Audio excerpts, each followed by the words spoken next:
اللہ تعالیٰ نے شیطان کے بعد کس کو برا کہا ہے؟ شاعر کو برا کہا ہے. شاعر کو. جی ہاں. اسی تو عمران خان سمجھ دے رہے. عمران خان تو ابلیس ہے نا. انٹرویو لینے والا اور دینے والا ٹوٹل ایک جملے میں 2 غلطیاں میجر.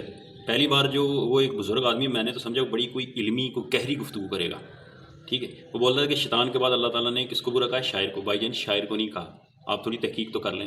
شاعر اس شاعر کو کہا ہے جو مشرکانہ شاعری کرتے تھے اس دور میں، اور اس شاعر کو جو جس کی شعر میں ولگیرٹی ہوتی ہے، جس طرح آج کل کے ایک پنجابی مجرے ہوتے ہیں نا، تو اس میں وہ ولگیرٹی ہوتی ہے اس ٹائپ کے.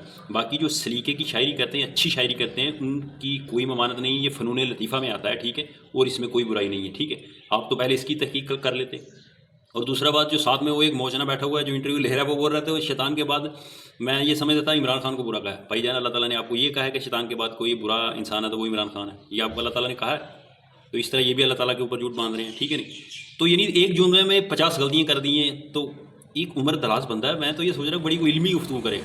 تو بھائی اس طرح نہیں کرنا چاہیے، کچھ دلیل کے ساتھ بات کریں، صحیح نہیں. تو یہ بالکل ہی غلط ہے. پتہ نہیں لوگ کن لوگوں کو سنتے ہیں. یہی حال ہے اس لیے ہماری اس قوم کا، ٹھیک ہے نہیں.